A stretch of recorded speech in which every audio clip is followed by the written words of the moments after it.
Welcome in to the Stay in Bounds Network. I'm your host, Kari P, here alongside DT, and this is Top Fight Entertainment, TFE for short. This right here is going to be a new show under the Stay in Bounds Network where me and DT, Thomas, whatever y'all get used to, we're going to be talking about UFC mainly, and this is going to be the show for that. And for all the people that love the other show, the Stay in Bounds show, the main show, this is a little spin-off so we can broaden our themes for more fight fans and stuff. So, all right, Tom, what's up, bro? You good? I'm chilling, man. How are you? I'm doing well, man. All right, bro. We gonna start off talking a little bit about UFC 283.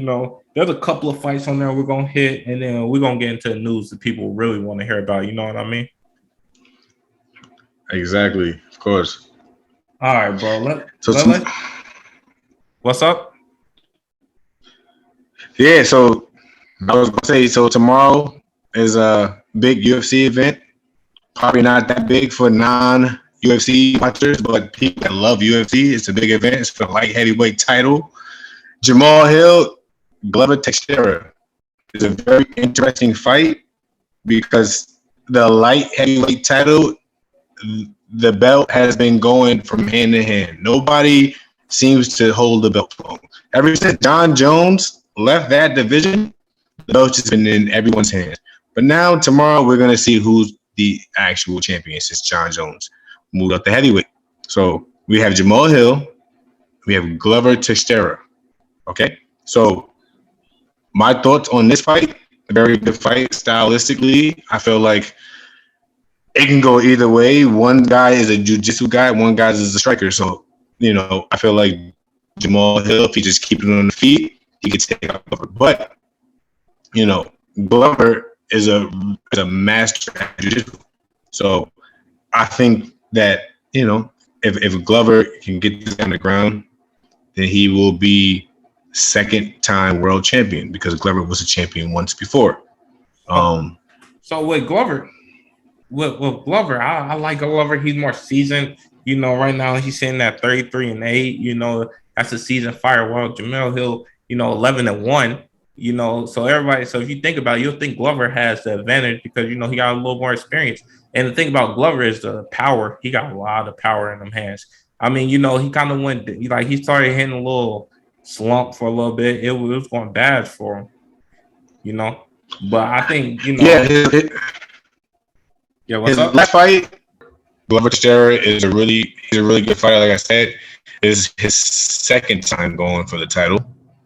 He won his last bout against Jan Blachowicz, beat Jan Blachowicz. He fought Yuri Prochazka and lost, and then now the title is vacant because Yuri's injured.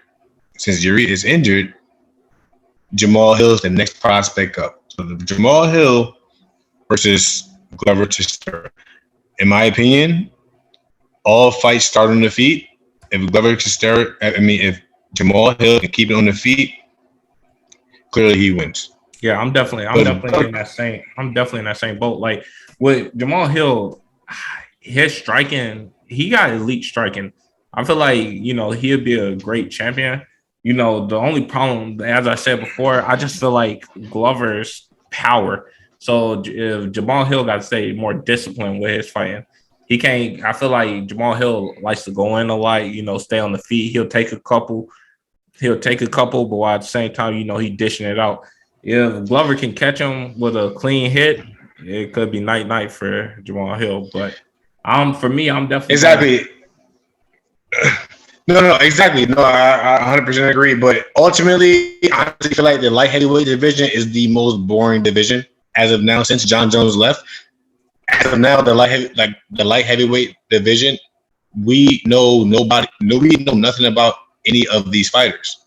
Like, there's certain fighters that you might know something about, but no one's a John Jones. No one will ever be a John Jones in the light heavyweight division.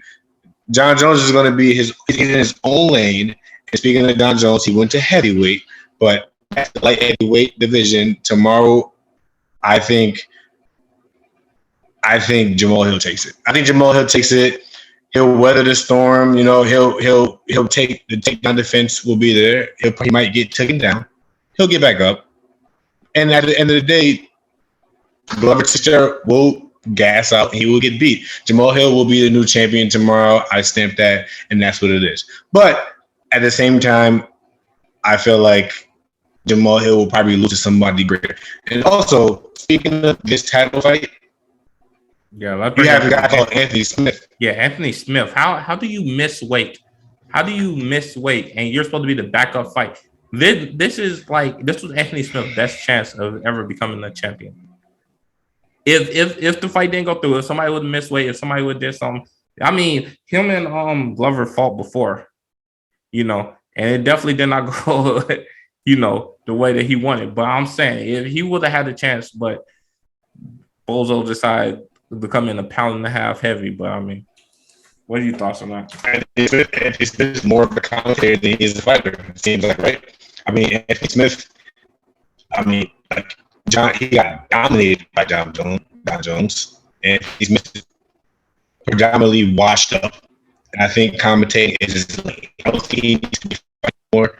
He wouldn't have won against either or opponent, Jamal Hill or Glover. He wouldn't have won. So that's my take on Anthony Smith. Good luck to both of the fighters tomorrow. You know, like I said, I stand on Jamal Hill to win the fight. You know what I'm saying? All right, so we got a number 4. We got a number 4. Normally, you know, we have trilogies a lot. We don't really go into 4 battles, right? So we got Figueiredo versus Moreno, man. Number 4, you know, Figueiredo coming in, he's 21-2-1, and then we got Moreno who's coming in at 26-2. What are you thinking about this fight, man? Okay, so the first fight, I believe they gave it to Figueiredo, right? Figueiredo won the first. Second fight was a draw, right? Second fight was a draw. Third fight, Moreno won. I mean, there's nothing better to have a fourth fight, right? To see who's actually the dominant person out of both of those. And it's a title fight, which is always amazing, right? We all love title fights. From my pick early, I'll tell you early, I got Figueiredo winning. I think Figueiredo has more power. I think Figueiredo is just a little bit more faster than Moreno. Moreno's good, don't get me wrong, but I got Figueiredo winning. Brazilian guy, but I got him winning. But I think that it will be a fun fight, and this probably will go all 5 rounds. It will. No one's going to get finished, and it'll just be an exciting fight. What do you think? I think as you see, you're gonna see a constant thing with me. I feel like I'm more of a power guy. That's why I'm taking Moreno this fight. I think it's a very evenly fight. I think it's very evenly. But you know, even in the third fight, you saw Figueiredo had problems with Moreno's power. You know, there are times where it seemed like Figueiredo could have went down. You know, due to Moreno's power. Yeah. I mean, Figueiredo, he gassed out a little bit. Figueiredo he gasses a little bit, but I'm pretty sure he knows this is his 4th fight with the same guy, so I'm pretty sure he's prepared. So we'll see tomorrow. Yeah, definitely.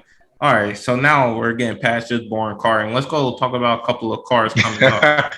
Okay, so we got February 11th. There's only one fight we really want to talk about on February 11th, and that's Islam versus Volkanovski.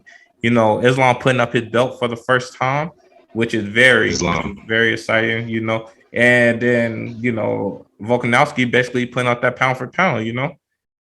It's going to be pound for pound number 1.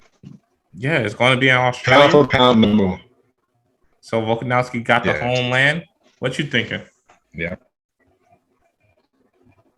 Honestly, it's a really hard fight to call down the middle.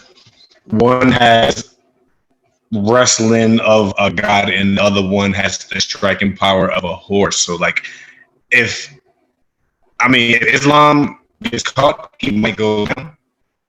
But as you can see, Islam's working with Khabib, right? He's been working with Khabib, and he also works with his hand from the Charles Oliveira fight, right? Islam knocked down Charles Oliveira, which no one thought would happen. He drops Charles Oliveira and then goes into his guard. So Islam wrestling is second to none ever since Khabib left. So I think that Islam is going to be a champion for the next like 3 years. I think no one will beat Islam. I think he's going to beat Volkanovski. Once he beats Volkanovski, they're going to rematch for Volkanovski's title, and then Islam will take his title, and Islam will be a double champ.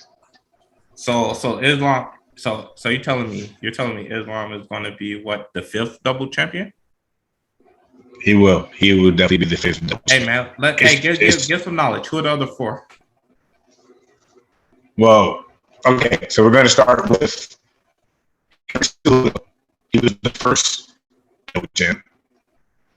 If I'm not mistaken, either him or Conor McGregor. So it's going to be Henry Cejudo, then it's going to be Conor McGregor, then it's going to be DC, Daniel Cormier, and then it's going to be Amanda Nunes.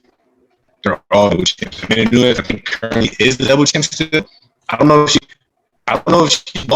she lost her title to Pena, but then she got it back. So I think Amanda Nunes is still a double champ right now. Today, she's still a double champ. So yeah, right now we have 4 double champs, or total in the UFC. It was 4 double champs. So Right, I think Islam the 5th. He will be the 5th. Yes, I do think that he'll be Volkanovski once for his belt, because Islam's putting his belt up. He's gonna win a fight, and then they fight in Australia. He wins the title. So let me ask you. So Islam. So you telling me within what we talking, the next year, Islam will be number 1 pound for pound, along with a double champion? Yes. Islam will be the. He's literally taking like no one's stopping Islam. Did you see how he dominated Charles Oliveira? Charles Oliveira was on a roll. The most submissions in UFC history, 19 submissions. 19. And Islam just made it look easy, right? So I feel like Islam, he can do that to somebody, and he submits him. The guy with the most submissions gets submitted, right? So if you can do something like that to him, I feel like Islam is going to destroy. First of all, it's a height difference. It's a total. It's a lopsided fight. I mean, Volkanovski got power in his hands, granted, but I think Islam's just way too strong for him. I mean, so in that last fight, about 2 weeks. So in that last fight with Charles Oliveira, we saw a lot of in the last fight with Charles Oliveira, we saw a lot of Islam standing up, actually, hand to hand. You think he's gonna do this in this fight too? No. I think Islam's main focus is going to take him down. He's going to take Volkanovski down, because Volkanovski is way more dangerous on the feet. Charles Oliveira is also dangerous, but his bread and butter is obviously on the ground, right? His jiu-jitsu, he's a Brazilian club. He submits everyone. Charles Oliveira submits everyone. And Islam went down with him and tested that.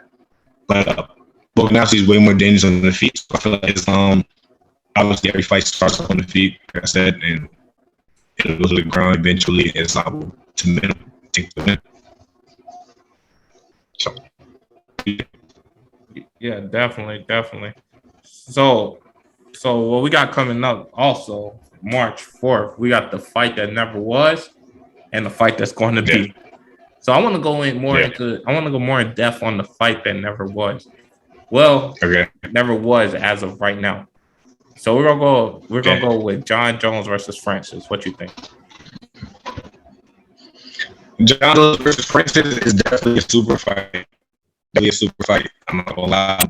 I'm a fan of Jon Jones. I'm a big fan of Jon Jones. Single-handed, a fan of Jon Jones. If they able to fight in that cage,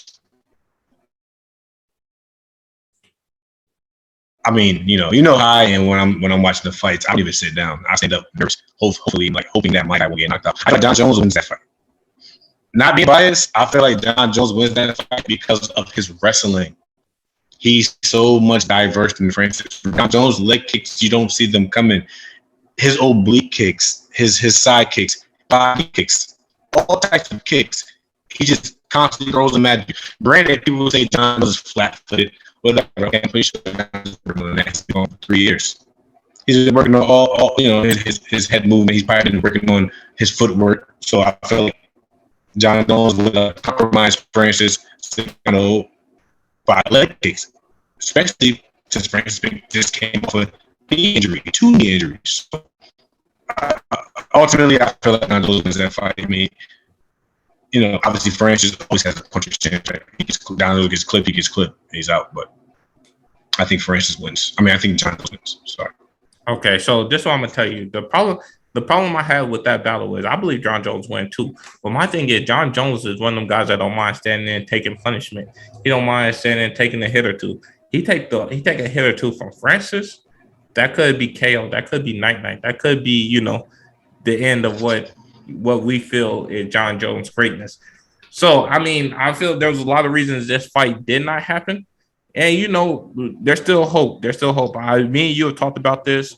Me and you have had the conversation. Me and you have talked about this, and we believe this fight will happen within the next 3 fights.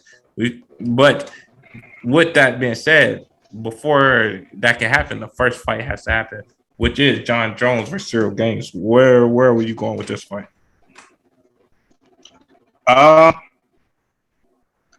People say it time and time again. I've heard people mention that this is probably a harder fight for John Jones, and I agree, which is crazy. I agree that Cyril Gaines is a hard fight for John Jones for the simple fact that his movement is different. He's a heavyweight. This guy's 250 pounds, moving like a middleweight. So the way he moves, John Jones has to adjust to his movement. But the thing about John Jones, he has one of the highest IQs in the UFC. So John Jones probably been studying his movements. So I'm thinking John Jones is gonna adapt to the movement and compromise him. So once again, I think John Jones is gonna win this fight. Just for the simple fact he can adapt to the people that he's fighting. He can adapt to the fight.